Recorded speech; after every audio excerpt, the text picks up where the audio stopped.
नमस्कार साथियों, स्वागत है आपका हमारे YouTube चैनल कंपटीशन की तैयारी पर। आज की वीडियो में हम 2 मार्च का करंट अफेयर्स पढ़ेंगे। चलिए शुरू करते हैं। पहला प्रश्न है, 24 फरवरी को महानिदेशक गुणवत्ता आश्वासन के रूप में किसने पदभार संभाला है? तो इसका राइट आंसर है RS रीन। 1986 बैच के अधिकारी लेफ्टिनेंट जनरल रीन भारतीय सैन्य अकादमी देहरादून के पूर्व छात्र हैं।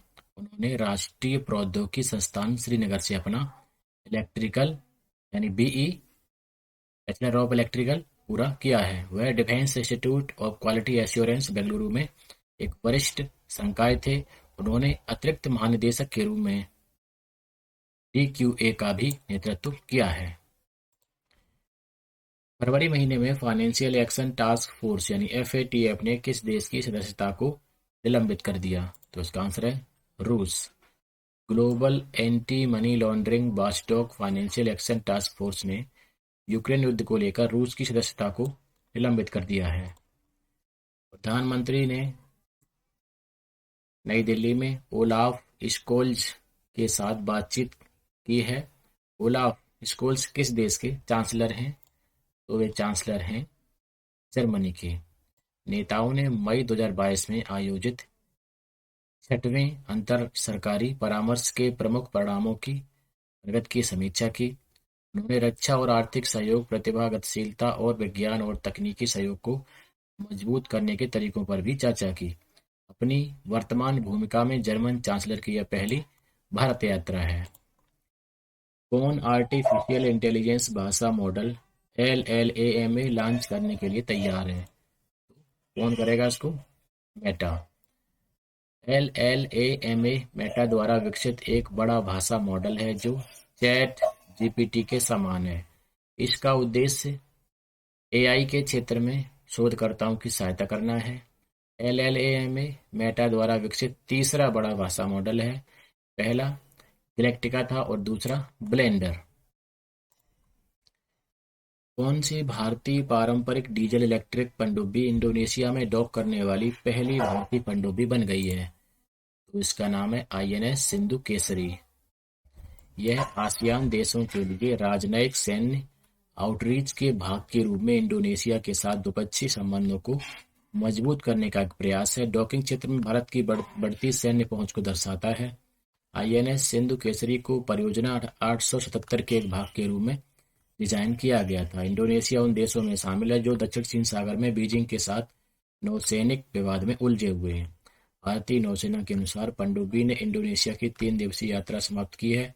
3000 टन की पारंपरिक डीजल इलेक्ट्रिक पनडुब्बी पास के शुंडा जलडमरू मध्य को पार करने के बाद जकार्ता पहुंची है। 23 फरवरी को किस देश ने 333 मिलियन अमेरिकी डॉलर की लागत से संचार उपग्रह जोंगजेकसिंग 26 लॉन्च किया है? तो ये लॉन्च किया है चीन ने। इसे लॉन्ग मार्च 3B रॉकेट से लॉन्च किया गया था। इसका उद्देश्य विमानन और जहाज संबंधी कार्यों के लिए ब्रॉडबैंड कनेक्टिविटी प्रदान करना है। यह 100 Gbps से अधिक की गति प्रदान करने वाला चीन का पहला उपग्रह है। इसे China academy of space technology द्वारा लॉन्च किया गया था। RBI ने उधारदाताओं की बिगड़ती वित्तीय स्थिति के मद्देनजर निकासी सहित HCBL सहकारी बैंक पर कई प्रतिबंध लगाए। HCBL सहकारी बैंक किस शहर में स्थित है? तो यह लखनऊ में स्थित है। RBI ने 22 फरवरी को उधारदाताओं की बिगड़ती वित्तीय स्थिति के मद्देनजर निकासी सहित 5 सहकारी बैंकों पर कई प्रतिबंध लगाए। ये बैंक कौन कौन से हैं? HCBL सहकारी बैंक, आदर्श महिला नगरी सहकारी बैंक, सिमसा सहकारा बैंक और Uravakonda cooperative town bank, Shankarrao Mohite Patil Sahakari bank. हालांकि उरावकोंडा कोऑपरेटिव बैंक उरावकोंडा अनंतपुर जिला प्रदेश में है और शंकरराव मोहिते पाटिल सहकारी बैंक ये अकलूज महाराष्ट्र में है। इसके ग्राहक 5,000 रुपए तक निकाल सकते हैं। सभी 5 सहकारी बैंकों के पात्र जमाकर्ता जमा बीमा और क्रेडिट गारंटी निगम से 5 लाख रुपए तक जमा बीमा दावा राशि प्राप्त करने के हकदार होंगे। इसने 6वें Hollywood critics association film awards में सर्वश्रेष्ठ अंतर्राष्ट्रीय फिल्म का पुरस्कार जीता है। तो जीता है RRR ने। SS राजामौली के निर्देशन में बनी RRR ने छठवें Hollywood critics association film awards में सर्वश्रेष्ठ अंतर्राष्ट्रीय फिल्म का पुरस्कार जीता है। पुरस्कार Beverly hills, Los Angeles, USA में आयोजित किए गए थे।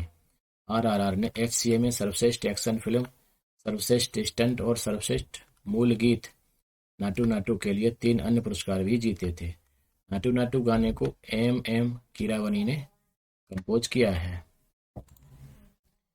किस राज्य ने गुरुवायूर शहर में सीवेज को साफ करने के लिए एक रोबोट मेहतर बैंडिकूट लॉन्च किया है? तो ये लॉन्च किया है केरल में। केरल सरकार 24 फरवरी को गुरुवायूर शहर में सीवेज को साफ करने के लिए रोबोट मेहतर बैंडिकूट लॉन्च किया है। इसके साथ केरल देश का पहला राज्य बन गया जिसने अपने सभी चालू मैनहोलों को साफ करने के लिए रोबोटिक तकनीक का उपयोग किया है। जल संसाधन मंत्री रोसी ऑगस्टाइन ने केरल जल प्राधिकरण द्वारा त्रिशूर जिले में गुरुवायूर सीवरेज परियोजना के तहत बैंडिक्यूट का शुभारंभ किया। बैंडिक्यूट की बात करते हैं तो यह तिरुवनंतपुरम स्थित जिन रोबोटिक्स द्वारा विकसित एक रोबोटिक मेहतर है। यह दुनिया का पहला रोबोटिक मेहतर है।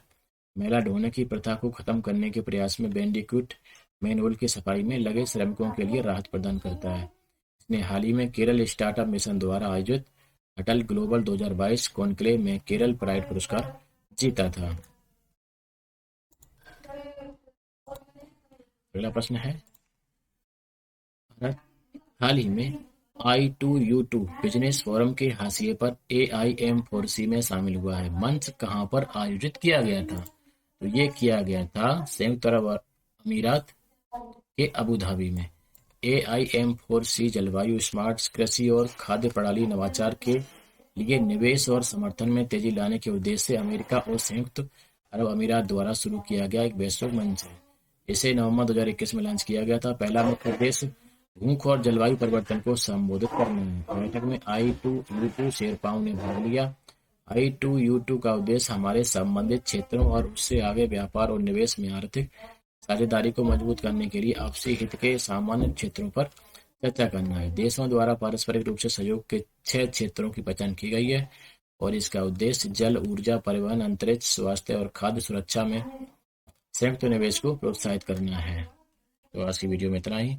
PDF आपको वीडियो को डिस्क्रिप्शन में लिंक दिया है, वहां से आप डाउनलोड करके पढ़ सकते हैं।